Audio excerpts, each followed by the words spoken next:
لیے اللہ کے نبی سے جب پوچھا گیا سب سے بڑا گناہ کیا ہے تو اللہ کے نبی نے کیا فرمایا، ان تجعل للہ ندا وہو خلقک، سب سے بڑا گناہ یہ ہے کہ تم اللہ کے برابر کسی کو درجہ دے دو، تم اللہ کے ساتھ کسی اور کو بھی مشکل کشا کہو، تم اللہ کے علاوہ کسی اور سے بھی اپنی مرادیں مانگو اور کسی اور کے بارے میں عقیدہ رکھو کہ وہ تمہاری جھولی بھر دیتا ہے اور تمہیں نواز دیتا ہے، تو سب سے بڑا گناہ شرک ہے اور اللہ کے نبی نے سب سے پہلے شرک کیا۔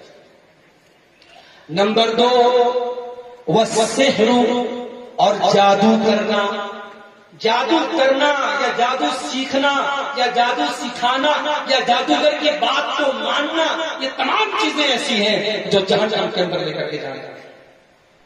اور یہاں ایک بات مجھے یاد آئی، آج کل فیس بک پر کچھ ایسے ایپ آتے ہیں، اس میں آپ نے ڈال دیا عبدالغفار، اپنا نام ڈال دیا، اپنی ڈیٹ آف برتھ ڈال دیا آپ نے، تو وہ ایپ آپ کو بتاتا ہے کہ آپ کے کتنے بچے ہوں گے، آپ کتنی زندگی جیئیں گے، آپ کتنے خوبصورت ہیں، آپ کی شخصیت کا کیا پرسنٹیج ہے، یعنی وہ چیزیں جن کو ہم یہ کہہ سکتے ہیں غیب کی باتیں ہیں جو اللہ کے علاوہ کوئی نہیں جانتا، وہ ایپ آپ کو بتاتا ہے۔ یاد رکھیے اس طریقے کی کسی ایپ کا استعمال کرنا بھی جائز ہے۔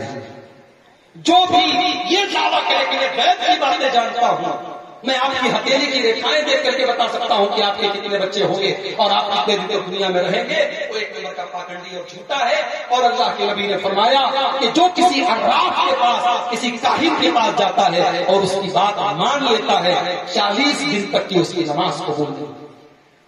ایک حدیث میں اللہ کے نبی نے یہاں تک فرمایا کہ اگر کوئی کاہن کی اور جادوگر کی بات کی تصدیق کرتا ہے تو اس نے شریعت کا انکار کیا، تو شریعت جناب محمد رسول اللہ صلی اللہ علیہ وسلم کے اوپر نازل ہوئی ہے۔ تو بنگال آپ کے بہت قریب میں ہے، بنگال کا جادو بھی بہت مشہور ہے، جادو سے آپ ہوشیار رہیں۔ جادو کرنا یا جادو کروانا یا جادوگر کے پاس جانا، یہ تمام چیزیں ایسی ہیں جو آپ کو جہنم کے میں لے کے جانے والی چیزیں۔ نمبر 3 وَقَتْلُ النَّفْسِ الَّتِي حَرَّمَ اللَّهُ إِلَّا بِالْحَقِّ، کسی ایسے انسان کو قتل کرنا جس کو قتل کرنے کی اللہ نے پرمیشن نہیں دی ہے، کسی نردوش کی ہتیا کرنا، کسی بے گناہ کا قتل کرنا، کسی نردوش کا خون بہانا، یہ جہنم میں لے کر کے جانے والی چیزیں۔ جاؤ میڈیا والوں کو بتا دو، اسلام کا یہ چہرہ میڈیا والوں کو بتا دو، اسلام کسی نردوش کی ہتیا کرنے کی اجازت نہیں دیتا، چاہے وہ ادے پور کا کنہیا لال ہو، چاہے وہ راجستھان کا افراز ہو، چاہے وہ جھارکھنڈ کا کوئی نوجوان ہو، چاہے گو خوشی کے نام پر کسی کو مارا گیا ہو، چاہے توہین رسالت کے نام پر اور کسی کے اوپر صرف فیس بک کے اوپر پوسٹ ڈالنے کی بنیاد پر کسی کو مار دیا گیا ہو، بے گناہ اور بے قصور کی ہتیا کرنے کا اسلام کے اندر کانسیپٹ نہیں ہے۔ اور یہاں پر آپ سوال کر سکتے ہیں کہ شیخ صاحب ہم نے تو یہی سنا ہے جو اللہ کے رسول کی توہین کرے اسے قتل کر دو، تو میرے بھائی کو بہت تفصیل ہے اس مسئلے میں۔ آپ اسلامی ملک میں نہیں ہیں، آپ ایک ڈیموکریٹک ملک میں ہیں، اور اس ملک میں آپ اس ملک کے قانون اور اس کے آئین کے میں بنے ہوئے ہیں۔ یہاں اگر کوئی جرم بھی کرتا ہے تو آپ یہاں کے قانون کے حساب سے اس کو سزا دلوائیں گے اور اس کو سزا دلانے کی کوشش کریں گے۔ آپ کو یہ حق نہیں ہے کہ آپ خود کسی کو سزا دیں، تو کسی نردوش کی ہتیا کرنے کی اسلام اجازت نہیں دیتا ہے، یہ بات آپ یاد رکھیے۔ اللہ کے نبی نے تیسری چیز حدیث میں بیان کی کہ کسی نردوش کی ہتیا کرنا یہ جہنم کے اندر لے کے جانے والا گناہ ہے۔ نمبر 4 وَأَكْلُ الرِّبَا، اور بیاج کھانا، سود کھانا عام ہوتا چلا جا رہا ہے۔ پیسے والے آج اس کو دھندا بنا لیے، 1 لاکھ روپیہ لے لو، ہم کو 1,10,000 لوٹا دینا، یا ہر مہینہ تو اتنی بیاج کے ساتھ ہم کو لوٹا دینا۔ آج اچھے بڑے پڑھے لکھے اچھے خاصے مسلمان آج بیاج کا لین دین کر رہے ہیں۔ میرے پیارے ساتھیوں، شاید آپ کو پتا نہیں کہ قرآن و حدیث کے اندر اس بیاج کے بارے میں کتنی خطرناک باتیں آئی ہیں، کتنی وعید آئی ہے۔ یہاں تک اللہ کے نبی نے فرمایا کہ ایک انسان اپنی سگی ماں کے ساتھ زنا کرے، یہ زیادہ ہلکا گناہ ہے اس بات سے کہ وہ بیاج کھائے۔ اتنا خطرناک یہ گناہ ہے کہ اللہ نے قرآن میں فرمایا کہ جو بیاج چھوڑنے کے لیے تیار نہیں ہے وہ اللہ اور اس کے رسول سے جنگ کرنے کے لیے تیار ہو جائے۔ اس لیے اللہ کے نبی نے یہاں بیاج کھانے کو بہت بڑا گناہ قرار دیا۔ چوتھا بڑا گناہ یہ ہے کہ وَأَكْلُ الرِّبَا، بیاج۔ نمبر 5 وَأَكْلُ مَالِ الْيَتِيمِ، کسی یتیم کا مال کھانا۔ کسی یتیم کا مال کھانا، کیونکہ اس بیچارے کا باپ چلا گیا ہے، وہ بے سہارا ہے، اور آپ ایک بے سہارے کا مال رکھ رہے ہیں۔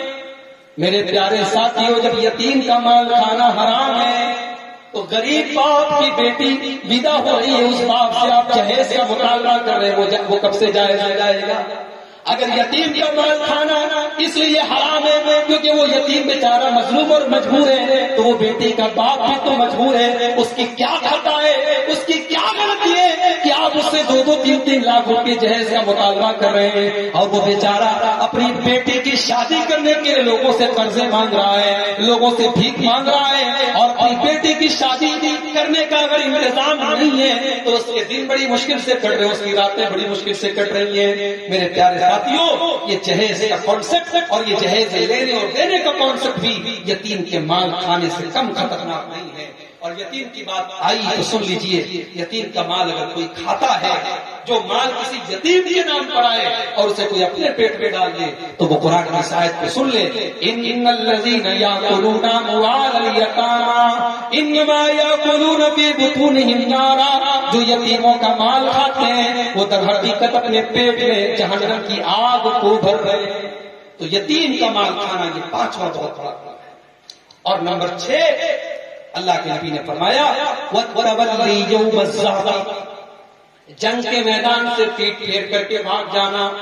مسلمانوں کی مشرکوں کے ساتھ جنگ ہو رہی ہے اور جنگ کے میدان سے پیٹ پھیر کر کے بھاگ جانا یہ بھی بہت بڑا گناہ ہے، یہ جہنم کے اندر لے کے جانے والا گناہ ہے۔ اور 7واں گناہ وَقَذْفُ الْمُحْصَنَاتِ الْغَافِلَاتِ الْمُؤْمِنَاتِ، پاک دامن مومنہ اور غافل عورتوں کے اوپر زنا کی تہمت لگانا۔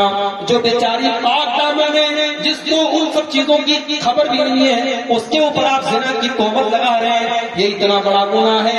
اگر کسی بے گناہ عورت کے اوپر آپ نے زنا کی تہمت لگا دی تو اسلام کے اندر تہمت لگانے والے کے لیے 80 کوڑے کی سزا ہے۔ 80 کوڑے اس کو لگائے جائیں گے جو کسی بے قصور عورت کے اوپر زنا کی تہمت لگائے۔ تو یہ حدیث میں نے آپ کے سامنے پڑھ دی، 7 گناہ ہیں، آپ ان سے بچیے، ہم اور آپ ان سے بچیں، یہ جہنم کے اندر لے کے جانے والے ہیں۔ ایک حدیث اور سنو، جہنم کے اندر لے کر کے جانے والی ایک اور بہت بڑی چیز ہے جو ہمارے یہاں بہت رائج ہے، بہت عام ہے، اور وہ کیا ہے؟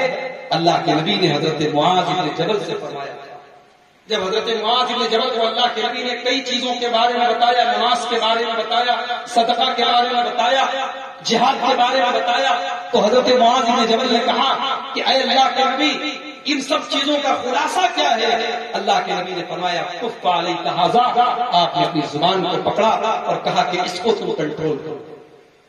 اے معاذ بن جبل، تم اس کو قابو میں کر لو، اس کو کنٹرول کر لو۔ حضرت معاذ بن جبل نے کہا اے اللہ کے نبی، کیا لوگ اپنی زبان کی وجہ سے بھی جہنم میں جائیں گے؟ کیا لوگوں کی پکڑ ان کی زبان کی وجہ سے بھی ہوگی؟ اللہ کے نبی نے فرمایا ثقیلت امک یا معاذ، اے معاذ تیری ماں تجھے گم کر دے۔ اے معاذ، میں تو تمہیں بہت سمجھدار آدمی سمجھ رہا تھا کہ اب اتنی موٹی بات نہیں سمجھ پائے۔ وَهَلْ يُكَفُّ النَّاسُ عَلَىٰ وُجُوهِهِمْ أَوْ عَلَىٰ مَنَاخِرِهِمْ إِلَّا حَصَائِدَ أَلْسِنَتِهِمْ۔ اے معاذ بن جبل، کان کھول کر کے سن لو، جہنم کے اندر لوگ اپنی ناک کے بل گھسیٹ کے جائیں گے تو اسی زبان کی وجہ سے جائیں گے، کوئی غیبت کی وجہ سے جائے گا، کوئی گالی گلوچ کی وجہ سے جائے گا، کوئی جھوٹ کی وجہ سے جائے گا، کوئی کسی کی عزت و آبرو پر حملہ کرنے کی وجہ سے جائے گا۔ لوگ اپنی زبان کے غلط استعمال کی وجہ سے جہنم کی آگ میں ڈالے جائیں۔ تو زبان کے غلط استعمال سے میرے پیارے ساتھیوں ہمیں اور آپ کو بچنا ہے، یہ چیز بھی جہنم میں لے کر کے جانے والی ہے۔ تو یہ وہ چیزیں ہیں جو جہنم کے اندر لے کر کے جاتی ہیں۔ اور حرام کمائی، اسی حدیث میں نے ذکر کیا کہ سود اور بیاج کو بھی اللہ کے نبی نے جہنم میں لے کے جانے والا عمل کہا ہے۔ اور حرام کمائی کے بارے میں ایک اور حدیث میں اللہ کے نبی نے فرمایا کہ لا يربو لحم من صحف، جس انسان کے بدن کی پرورش حرام کمائی سے ہوتی ہے، فالنار اولا بہ، تو وہ بدن جہنم کی آگ کا حقدار ہے، وہ بدن جہنم کی آگ کا ڈالا جائے گا۔ جہنم کے تعلق سے چند باتیں میں نے آپ کے سامنے رکھی ہیں، آئیے اللہ سے دعا کریں رب العالمین ہم سب کو جہنم کی آگ سے بچنے کی توفیق عطا فرمائے۔ وہ دعا جو نبی نے سکھائی، جو اللہ کے نبی طواف کے دوران پڑھتے تھے حجر اسود اور رکن یمانی کے درمیان، اور جو دعا قرآن میں اللہ نے دوسرے پارے میں ہمیں سکھائی ہے، اس دعا کو بھی آپ یاد کر لیں۔ ربنا آتنا فی الدنیا حسنہ وفی الآخرۃ حسنہ وقنا عذاب النار۔ اس دعا کے اندر بھی ہم اللہ سے دعا کر رہے ہیں کہ اے ہمارے رب، تو ہمیں دنیا میں بھی بھلائی عطا فرما، آخرت میں بھی بھلائی عطا فرما، اور جہنم کی آگ سے ہم سب کی حفاظت فرما۔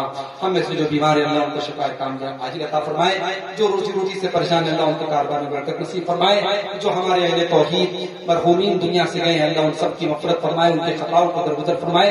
اللہ آج کا یہ پروگرام جن بھائیوں کی محنت اور کوشش سے منعقد ہوا اللہ ان کی کوششوں کو قبول فرمائے، اللہ ان کے مال و منال میں، ان کے اہل ویال میں برکت نصیب فرمائے، اللہ ہم سب کو کہنے اور سننے سے زیادہ عمل کی توفیق عطا فرمائے۔ رب العالمین جو ہم میں سے بے نمازی ہیں ان کو نمازی بنا دے، جو توحید کے دین ہے اللہ ان کو توحید کا مطلب سمجھنے اور توحید کے تقاضوں پر عمل کرنے کی توفیق عطا فرمائے۔ اللہ ہماری سبوں میں اتحاد پیدا فرما دے، اللہ اپنے نبی سے سچی محبت کرنے کی ہم سب کو توفیق عطا فرمائے، نبی اکرم کے طریقے پر زندگی کی آخری سانس تک قائم رہنے کی توفیق دے۔ وہ آمین۔ وآخر دعوانا الحمدللہ رب العالمین۔ والسلام علیکم ورحمۃ اللہ۔